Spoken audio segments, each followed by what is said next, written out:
Good morning. आवाज आ रही है आप लोगों को मेरी? So, ठीक है, तो अपन ने कल जो किए थे उनके क्वेश्चन हो गए। फर्स्ट से fourth question, first second third fourth question जो दिए थे वो हो गए। इनमें कोई प्रॉब्लम yes, है? sir. ठीक है, No, sir. तो आज अपन देखते हैं आगे स्ट्रेट लाइन के बारे में बात करेंगे। स्ट्रेट लाइन का तो मतलब अपने को पता ही है ना, जो लाइन स्ट्रेट हो, सीधी लाइन होनी चाहिए। ये वाली लाइन स्ट्रेट नहीं है, कर्व्ड लाइन है।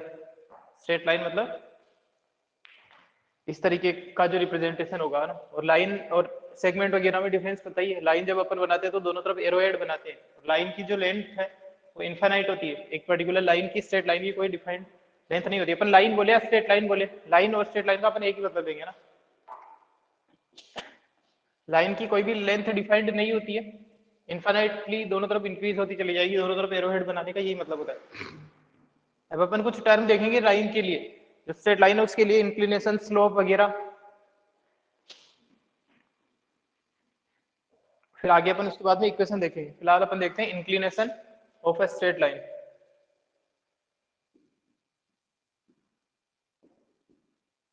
Inclination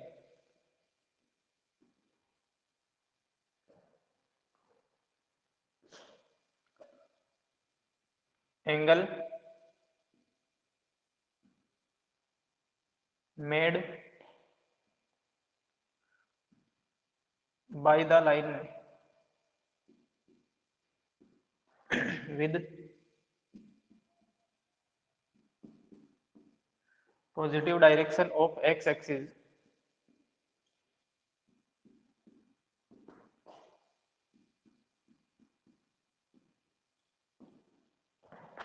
positive direction of X axis measured anti clockwise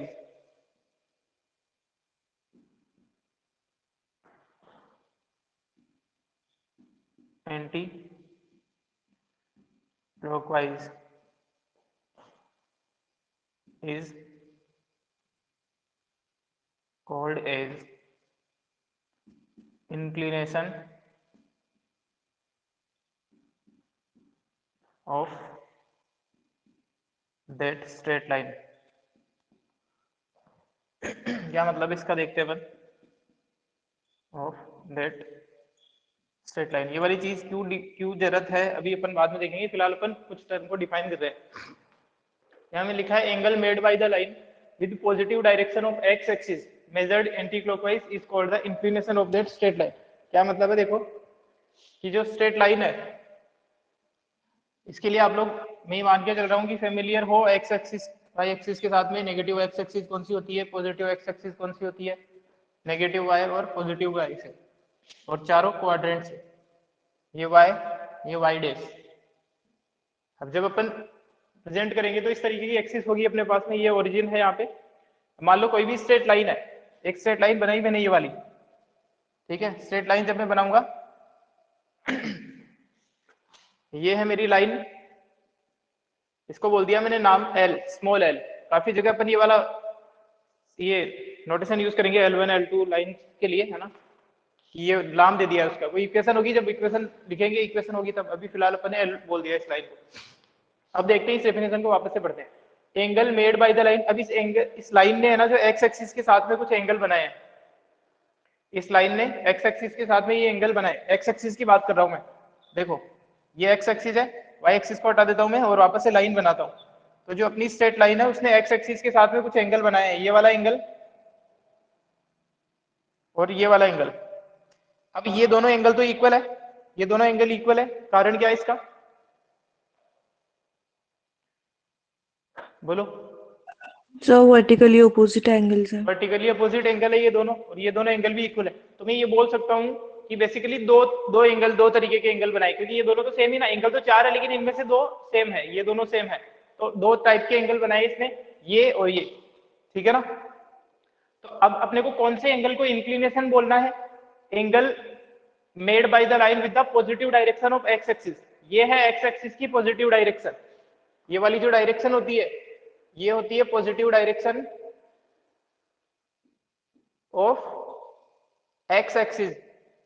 तो positive direction of X axis के साथ में मेजर करना है angle made by the state, क्योंकि इतने सारे एंगल उनमें से किसको इंक्लिनेशन बोलोगे? Angle made by the line with positive direction of X axis. ये positive direction of X axis है, इधर मुंह करके अपन खड़े हो जाए तो फिर यहाँ से एंटी क्लॉकवाइज मेजर करने पे जब मेरे को पहली बार स्ट्रेट लाइन मिलेगी, एंटी क्लॉकवाइज मेजर करो यहाँ से, ये वाली डायगो, ये जो मैंने पेन की टिप करी है ना मार्कर की, वो है पॉजिटिव डायरेक्शन। अब यहाँ से मेरे को स्टार्ट होना है किधर? Anti clockwise. तो ये जो एंगल बना है इसको मैं बोलूंगा इस स्ट्रेट लाइन का इंक्लिनेशन, और इसको रिप्रेजेंट कर देते हैं अपन थीटा से। ठीक है, इंक्लिनेशन क्लियर आप लोगों को? Positive direction of X axis के साथ में, positive direction of X axis के साथ में एंटी क्लॉकवाइज मेजर करने पे जो स्ट्रेट लाइन का एंगल बना है उसी को अपन बोलते हैं inclination of the straight line. क्या क्लियर है तुमको? बोलो। Yes sir. अब देखो तो एक और ऑब्जर्वेशन अपन देखते हैं कि ये जो थीटा की वैल्यू है, इंक्लिनेशन और भी एंगल है, ये वाला भी एंगल है, ठीक है ना, ये वाला भी एंगल है, लेकिन अपन इसी को इंक्लिनेशन बोलेंगे जो anti positive direction of X axis के साथ में एंटी क्लॉकवाइज मेजर करने पे बन रहा है। अब ये जो थीटा है यहाँ पे अपन ऑब्जर्वेशन देख सकते हैं कि ये जो थीटा है वो डेफिनेटली 0 से 180 के बीच में ही होगा, 0 से 180 के बीच में होगा थीटा डेफिनेटली। इसको अपन देखते हैं कि 0 से ज्यादा 180 से ज्यादा नहीं हो सकता है। देखो मान लो अगर ये स्ट्रेट लाइन कुछ ऐसे बन गई तो ये एंगल यहां से ही मेजर करूंगा, पॉजिटिव डायरेक्शन तो ये है, यहां से मेजर करूंगा तो ये 90 से ज्यादा हो गया। अगर मान लो स्ट्रेट लाइन ऐसे बनी होती तो ये जो एंगल है वो यहां मेजर होता, हो क्या सकता है धीरे धीरे और कम होना स्टार्ट हो जाएगा, काफी पास में आ जाएगा, तो ये 179 हो सकता है। ठीक है, तो एंगल जो है वो 0 से 180 के बीच में ही होगा। बोलो बोलो। Yes sir.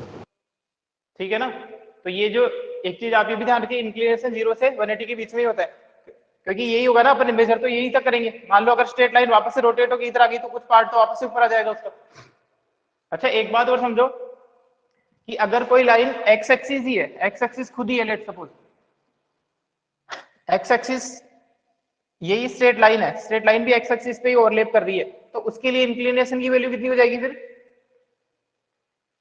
Sir 0 degree. 0 degree हो जाएगी, ठीक है ना।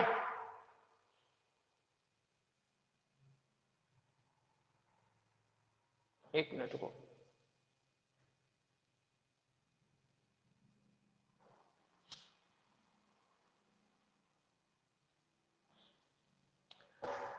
तो यहाँ पे मैं बोल सकता हूँ और एक्स एक्सिस के लिए 0 होगी, और एक्स एक्सिस के पैरेलल अगर कोई लाइन तो उनका भी पैरेलल लाइन के बीच में जो एंगल होता है वो 0 होता है। आप लोगों को पता है जो पैरेलल लाइंस होती है उनके बीच में जो एंगल होता है वो 0 होता है। लाइन के बीच में अपन एंगल कब निकाल पाएंगे? जब वो इंटरसेक्ट कर रही हो। अगर दो पैरेलल लाइन है तो उनके बीच में एंगल कितना मानेंगे अपन? 0 मान के चलेंगे।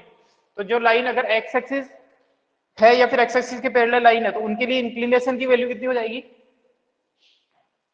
बोलो। 0। 0 हो जाएगी। तो और ये जो पैरेलल लाइन होती है एक्स एक्सिस या एक्स एक्सिस के पैरेलल जो भी स्ट्रेट लाइन होती है उनको बोलते हैं अपन हॉरिजॉन्टल लाइंस, ठीक है ना। तो हॉरिजॉन्टल लाइन के लिए इंक्लिनेशन की वैल्यू 0 होती है, और परपेंडिकुलर की बात करें मतलब वाई एक्सिस या वाई एक्सिस के पैरेलल लाइन उनको वर्टिकल लाइन बोलते हैं, और उनके लिए क्या हो जाएगा? जो लाइन ये एक्स एक्सिस के साथ में या तो वाई एक्सिस है या वाई एक्सिस के साथ में, तो कितना एंगल बनेगा इसका? 90 डिग्री एंगल बनेगा। तो उनके लिए इंक्लिनेशन की वैल्यू 90 डिग्री हो जाएगी। तो कुछ नोट अपन यहाँ पे ध्यान रखेंगे, यहाँ पे कुछ नोट लिखता हूं मैं। Inclination of the lines parallel to x axis मतलब horizontal lines.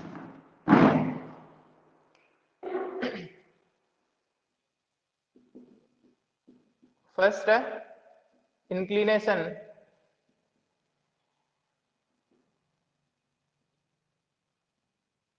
Of lines parallel to x axis, that means horizontal lines, horizontal lines will be 0 degree में मेजर करें तो 0 डिग्री हो जाएगा। सेकंड डिग्री की बात कर रहे हैं अपना 0 डिग्री। सेकंड है इंक्लिनेशन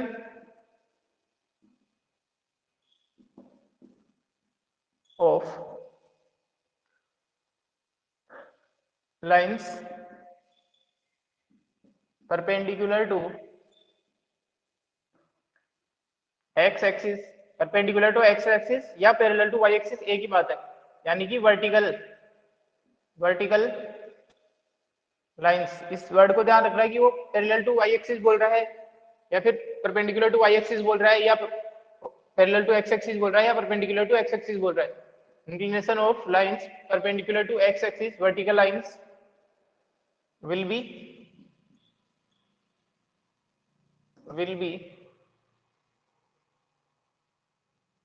90 डिग्री।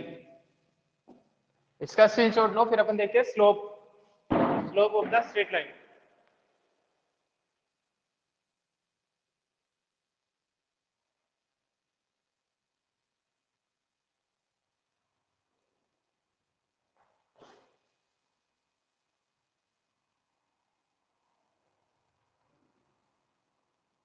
हो गया?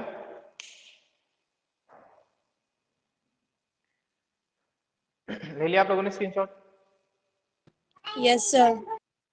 और कल तुम लोगों का टेस्ट है, वो मैसेज देख लिया था तुम लोगों ने प्रोबेबिलिटी चैप्टर का, ऑनलाइन ही? अंशुल, मैसेज देख लिया था तुम लोगों ने? कल मैंने मैसेज किया था, कल ऑनलाइन टेस्ट होगा तुम लोगों का चैप्टर प्रोबेबिलिटी का, और सब लोगों को टेस्ट देना है। अंशुल, आवाज आ रही है तुम्हें? Yes sir. तो पढ़ाई वढ़ाई कर लेना पूरा, जैसे साल भर निकाला है वैसे मत करना। इसलिए एक दिन पहले ही डाल दिया था, अदरवाइज मैं आज लेने की सोच रहा था, लेकिन फिर तुम लोगों के पास एक बहाना होता है कि तैयारी करने का टाइम नहीं मिला है। और एक दिन सफिशियंट है क्योंकि चैप्टर करंट ही अभी पूरा ही हुआ है। तो टेस्ट जरूर देंगे सब लोग, बाकी को भी बोल देना जो नहीं आ रहे, कि नहीं हो आज तो तुमको। वैसे मैंने मैसेज भी कर दिया था ग्रुप में, और टाइमिंग डाल दी थी 8:30 से 9:30 है आई थिंक।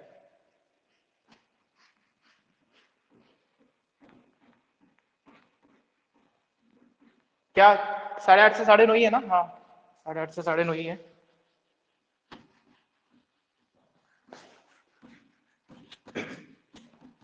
और जो बच्चे बीच बीच में छोड़ देते हैं वो सबसे बड़ी गलती करते हो तुम लोग, कि बीच बीच में क्लासेस छोड़ देते हो,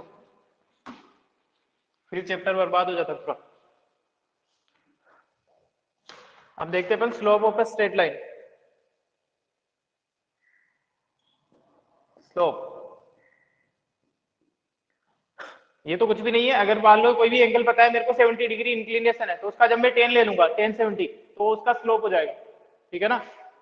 आगे में जब चैप्टर में अपन थोड़ा बहुत आगे बढ़ चुके होंगे, इक्वेशन वगैरह सीख चुके होंगे, तब मैं बताऊंगा कि यहाँ पे टेन ही क्यों लिया है, साइन या बाकी के जो 5 ट्रिग्नोमेट्रिक रेशियो उनका क्यों यूज नहीं किया। फिलहाल क्योंकि अपन इनिशियल फेज में ही है, तो बेसिक सी चीज देखते हैं। स्लोप क्या हो जाएगा? इंक्लिनेशन जो है उसका 10 ले लो, यानी कि इंक्लिनेशन 25 है तो 10/25 उसका स्लोप कहलाता है ना। This is the tangent of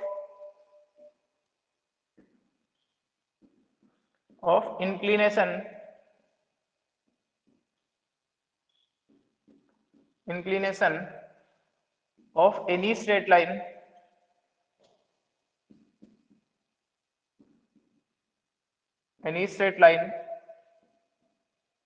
is called as slope of the straight line.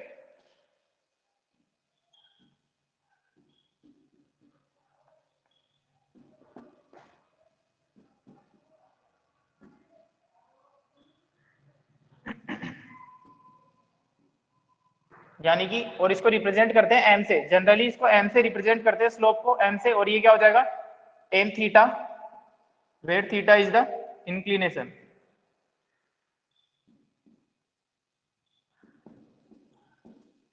ठीक है ना?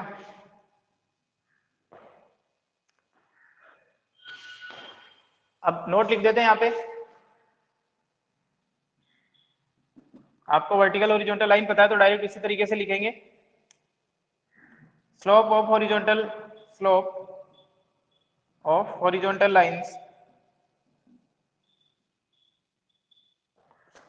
Lines will be equal to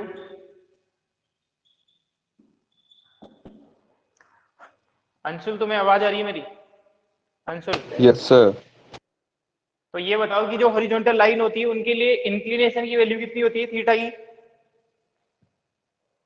sir 0 से लेकर 180 के बीच में।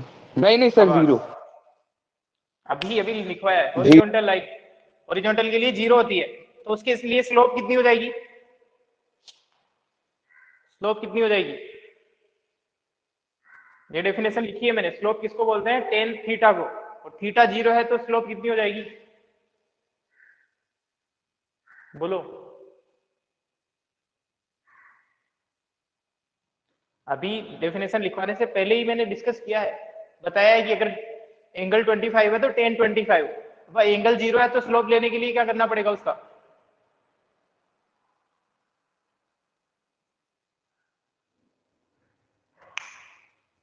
तुम अटेंटिव रह के पढ़ते हो या वैसे ही केवल ज्वाइन करके बैठे रहते हो? टेन 0 कितना होता है? थीटा अगर 0 है हॉरिजॉन्टल लाइन के लिए तो टेन 0 कितना होता है अंशुल? 0। 0 होता है पक्का? Yes sir. तो बोला करो ना फिर, ये कहाँ ध्यान रहता है तुम्हारा फिर इतनी देर? जब मैं बोल रहा हूँ स्टार्टिंग में लिखवाने से पहले बताया कि अगर एंगल 25 है, इंक्लिनेशन 25 है, तो टेन 25 स्लोप हो जाएगा। एंगल 70 है तो टेन 70 स्लोप हो जाएगा। एंगल 0 है तो टेन 0 स्लोप हो जाएगा। उसकी वैल्यू नहीं निकालते बन रही है तुमसे, तो ये हो जाएगा इक्वल टू 0।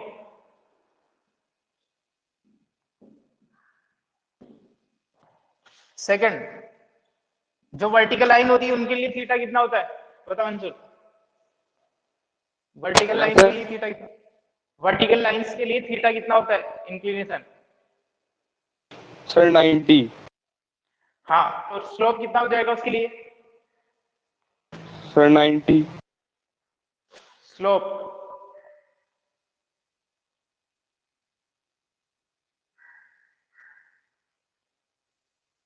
अरे इसका स्लोप कैसे निकाला था? सर वो क्या 0 होता है लिखा था स्लोप? ना। हाँ तो 0 लिखा है tan तो कैसे थीटा। आया है वो टेन? हाँ टेन 0 लिया है जब 0 आया ना, तो यहाँ पे टेन 90 नहीं लिखोगे, डायरेक्ट ही लिख दोगे। ये डेफिनेशन नहीं दिख रही है तुम्हें? M equal to tan theta है। अगर थीटा इंक्लिनेशन, कोई भी बच्चा बता देगा यार, फर्स्ट क्लास का बच्चा ही बता देगा कि अगर थीटा इंक्लिनेशन है तो यहाँ पे टेन थीटा ले लो, वो स्लोप हो जाएगी। वहां 0 लिखा है तो यहाँ पे भी 90 बता रहे हो तुम। इतना ये तुम्हारा अंडरस्टैंडिंग का लेवल है, क्योंकि वहां पे मैंने 0 लिखा है तो तुमने ये सोच जाएगी ये वाली स्लोप भी 0। फिर अब अलग अलग क्यों पढ़ा था मैं इंक्लिनेशन और स्लोप को? थोड़ा अटेंटिव रह के पढ़ना स्टार्ट करो अगर आगे साइंस के साथ में कंटिन्यू करना है तुम्हें तो।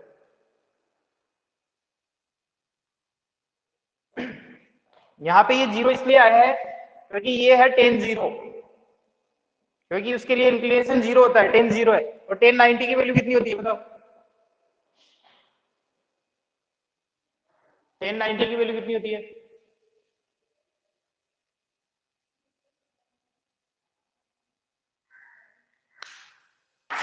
अरे भाई साहब, 11th क्लास खत्म हो गई, 10th भी पढ़ के आए हो, 9th में भी ट्रिग्नोमेट्री आई होगी थोड़ी बहुत। टेन 90 की वैल्यू कितनी होती है बताओ?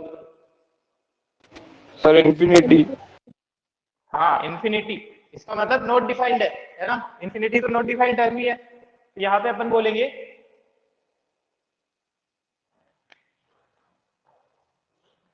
स्लोप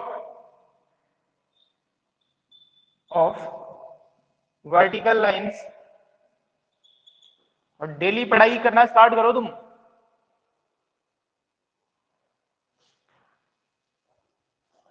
ऐसा नहीं कि आज टाइम मिल रहा है तो आज कर लेता हूँ, कल कोई और काम आ गया तो आज रहने देता हूँ, फिर छुट्टी कर लेता हूँ। जब जाके बाकी स्टूडेंट से ही तो कंपेयर करना है, बाकी जितने भी इंडिया में 11th 12th साइंस पढ़ रहे होंगे उन्हीं से तो कंपेयर कम्पीट करना है तुम्हें। उनके लेवल को कुछ तो मैच करना होगा। विल बी नॉट डिफाइंड है ना, विल नॉट बी डिफाइंड, क्योंकि इन्फिनिटी होता है और इन्फिनिटी को अपन यही बोलते हैं विल नॉट बी डिफाइंड। जब ये सेम क्वेश्चन आएगा कुछ दिनों बाद में वापस पूछूंगा तुमसे अंशुल, यही सेम क्वेश्चन, यही दो नोट मैंने लिखे इनके बारे में वापस से पूछूंगा, फिर गलत जवाब दोगे तो विद इन 10 days। नोट कर लेना इस बात को, इसका स्क्रीनशॉट लो। रेगुलर रिवीजन करना, पढ़ाई करना स्टार्ट करो। जो टॉपिक नहीं आ रहा है तो पूछो टीचर से, क्लास कंटिन्यू करो। नहीं आ रहा है या आ रहा है वो बात की बात है। इसका स्क्रीनशॉट लो। और बाकी तुम्हारे उन भाइयों का तो कुछ सही नहीं।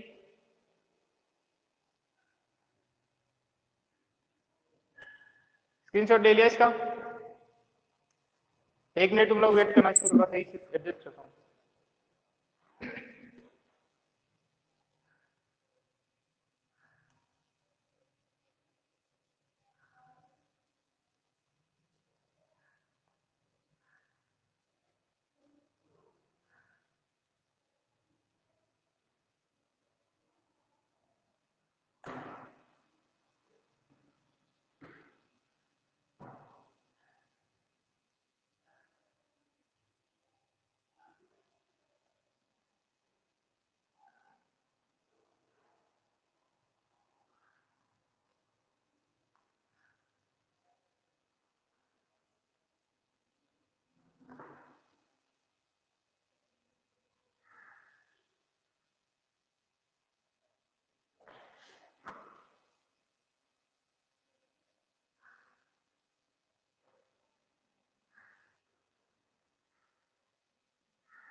देखो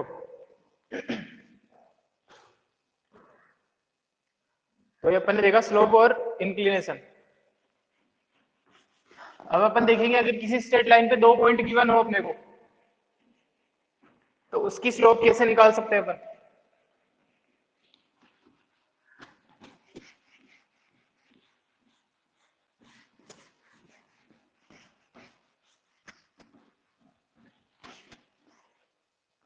अच्छा एक चीज देखो कि जो स्ट्रेट लाइन अपनी वो डिफाइंड होती है केवल डायरेक्शन से, कि केवल ये थीटा पे डिपेंड कर रही है। वो जैसे ही थीटा की वैल्यू चेंज होगी ना तो लाइन का ओरिएंटेशन बदल जाएगा।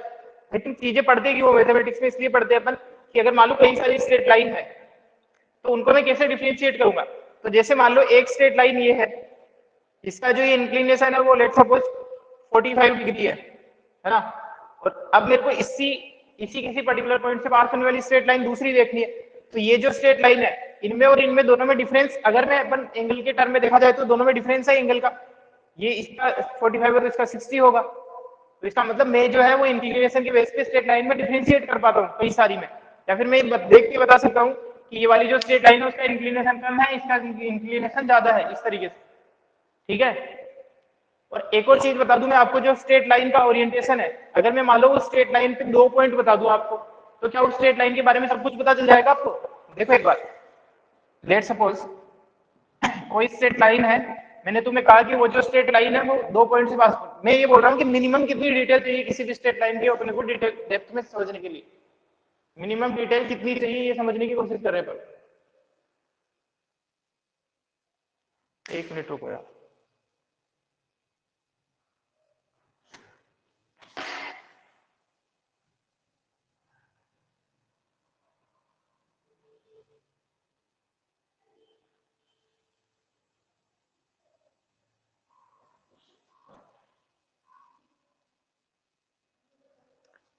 देखो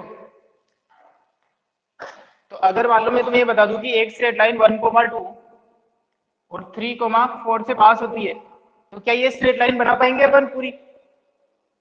बोलो कैसे प्लॉट करेंगे कि एक स्ट्रेट लाइन चाहिए जो 1,2 और 3,1 से पास होनी है।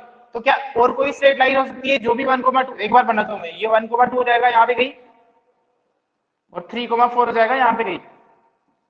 ठीक है ना। तो यही स्ट्रेट लाइन बनेगी और केवल यूनिक है ये। क्या दुनिया में और कोई स्ट्रेट लाइन हो सकती है जो भी इस पॉइंट से पास हो, इन दोनों पॉइंट से पास हो। बताओ बोलो। No sir. तो इसका मतलब अगर आप स्ट्रेट लाइन पे 2 पॉइंट बता दो मेरे को, मिनिमम डिटेल है, ज्यादा बता दोगे तो और बढ़िया। आप बोलोगे कि एक और पॉइंट बता देता हूँ तो फिर ठीक है, फिर भी स्ट्रेट लाइन तो चेंज होनी नहीं, यही रहेगा उसका जो एंगल इंक्लिनेशन और तो सेम रहने वाला है। कि मिनिमम डिटेल अगर आपको स्ट्रेट लाइन के बारे में बतानी है तो या तो पॉइंट के बारे में बताना तो 2 पॉइंट बता दो, या फिर अगर इंक्लिनेशन बताना है तो केवल एंगल बता दो, एक ही चीज चाहिए फिर। ठीक है ना। एंगल बता दिया कि एक स्ट्रेट लाइन है जो एक्स एक्सिस की पॉजिटिव डायरेक्शन के साथ में। अच्छा यहाँ पे एक दिक्कत हो जाएगी फिर जो मैं बात कर रहा हूँ एंगल के लिए, कि अपन बात करें लेट सपोज ये है कि एक स्ट्रेट लाइन बनाई है जो यहाँ पे 30 डिग्री का एंगल बना रही है। अब तुम अगर बोलोगे ना कि एक और स्ट्रेट लाइन है जो 30 डिग्री का एंगल बना रही है, तो क्या इसके अलावा एक और, ध्यान से जवाब देना इस क्वेश्चन का ना, अगर क्या इसके अलावा और कोई लाइन एग्जिस्ट करती है जो भी 30 डिग्री का ही एंगल बना रही हो, जिसकी स्लोप 1030 हो? क्या हो सकता है ऐसा? तो समझ के जवाब नो देना। सर। और सोच लो एक बार।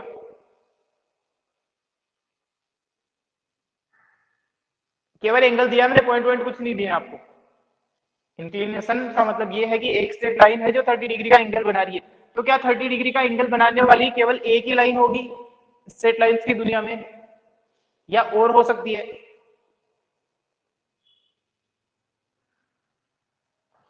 सर एक ही होगी। और सोचो थोड़ा, 1 मिनट और लो। अगर मैं मान लो इसके पैरेलल एक स्ट्रेट लाइन बना दूं, इसके पैरेलल एक स्ट्रेट लाइन बना दूं, ये लाइन L1 और L2 दोनों एक दूसरे के पैरेलल है, तो देखो यहाँ पे अलग बना देता हूँ। एक्स एक्सिस बना दी मैंने केवल, क्योंकि एक्स एक्सिस ही अपने काम की होती है। ये L1 बनाई है, ये L2 बनाई है। L1 L2, L1 L2 की क्या है, पैरेलल है। अगर L1 L2 को पैरेलल है और ये ट्रांसवर्सल की तरह काम करेगा, फिर ये एक्स एक्सिस अपना, जब दो पैरेलल लाइन को एक ट्रांसवर्सल एक कट करती है, इंटरसेक्ट करती है, तो ये दोनों एंगल क्या हो जाएंगे उस केस में? इक्वल। इक्वल हो जाएंगे। क्या बोलते हैं दोनों एंगल को? Corresponding angle. करस्पॉन्डिंग एंगल, ठीक है ना? करस्पॉन्डिंग एंगल बोलते हैं इनको। तो ये दोनों एंगल भी जो है वो इक्वल हो जाएंगे। तो इसका मतलब, और इसके पैरेलल और कई लाइन बन सकती है इनफाइनाइट, उन सभी के लिए इंक्लिनेशन सेम है, थीटा सेम है तो स्लोप सेम है, यानी कि और भी कई सारी। इसका भी कितना हो जाएगा, 30 हो जाएगा। एक और पैरेलल बनाओगे तो उसका भी कितना हो जाएगा, 30 हो जाएगा। यानी कि थीटा के बेस पे तुम डिफरेंशिएट नहीं कर पा रहे हो। थीटा तो कई सारी लाइन का अलग अलग हो सकता है, कई सेम हो सकता है, ठीक है ना? क्लियर है? Yes sir. यानी कि केवल थीटा बताना तो यूनिक लाइन को रिप्रेजेंट नहीं करता है, थीटा के साथ में कुछ और चीज और बतानी पड़ेगी। अगर मैं ये बता दूं तुम्हें कि इसका एंगल तो 30 डिग्री है, बट वो 1,2 से भी पास करती है, तो अब ये यूनिक हो गई। यानी कि आपको दो डिटेल तो चाहिए ही चाहिए। दो डिटेल में ऐसा है कि या तो आप उसका स्लोप बता दो, इंक्लिनेशन बता दो और एक पॉइंट बता दो, या फिर 2 पॉइंट बता दो। आगे अपन कुछ और चीज भी देखेंगे, है ना? कि अगर मैंने अभी बताया तुम्हें कि अगर मैं 2 पॉइंट बता दूं तो क्या इसके पास होने वाली, इन दोनों पॉइंट से पास होने वाली और कोई स्ट्रेट लाइन हो सकती है? नहीं हो सकती, एक साथ दोनों से पास करने वाली। यानी कि लाइन की वीकनेस की पूरी डिटेल बताने के लिए आपको दो चीजें बतानी पड़ेगी। अब वो दो चीजें, या तो 2 पॉइंट बता दो, या फिर स्लोप दैट इज इंक्लिनेशन, और एक पॉइंट बता दो, ठीक है ना? तो इसीलिए अपन 2 पॉइंट से पास होने वाली स्ट्रेट लाइन का स्लोप निकालने की कोशिश कर रहे हैं। आज वाली क्लास में खत्म करता हूँ, थोड़ा मोबाइल गिरने पे आ रहा है ना। कल फिर अपन कंटिन्यू करेंगे। कल तो तुम्हारा टेस्ट है, और ध्यान रखना सब लोग टेस्ट देंगे। जिनको पता नहीं है क्लास में उनको इन्फॉर्म कर देना, आप लोग जो आए हो 4, सब बच्चे टेस्ट पे चाहिए मेरे को। जिसने क्लास नहीं ली ये टीचमेंट बहाना पे ही नहीं होगा। करे। हाँ, टीचमेंट पे ही होगा, ऑनलाइन टेस्ट होगा, 1 घंटे का लगभग, 40 मिनट का, 45 मिनट का, जितना भी रहेगा पता चल जाएगा। सर और ऑब्जेक्टिव। हाँ देखते हैं, है ना? जैसा भी होगा पता चल जाएगा, जैसा भी होगा। कल लाइनर ऑब्जेक्टिव या सोल्व करने लाइन जो भी होगा। Okay sir. और दूसरी बात, सब लोगों को इन्फॉर्म आप लोग करोगे, और जिसका ये बहाना है कि मैंने चैप्टर नहीं पढ़ा है, उनको भी टेस्ट देना ही देना है, चाहे कुछ भी कर रहे हो वो क्लास में, कुछ भी लिख के आएंगे। सर सर अगर कोई यही हो ही ना तो? कोई नहीं मतलब तुम कहाँ हो? अब सर जैसे कोई शादी में गया हो। 8 बजे कौन शादी में जाता है सुबह उठ के, 8:30 बजे? शादी में क्लासेस कौन लेता है? हाँ तो देख लो, अगर टाइम मिल जाता। तुम गई हो क्या कहीं? अपने लिए बोल रहे हो क्या तुम? मेरी सर अंकिता गई हुई है। हाँ ठीक है, तो फिर इसका कंसिडर कर ही हैं, बाद में कभी अपन रखेंगे उसको। टेस्ट को वैसे भी वो कभी पास में अटेंड करेगी, लेकिन कोशिश करना जितने हो पाए कल ही करें। Okay sir. ठीक है, कल कंटिन्यू करेंगे अपन।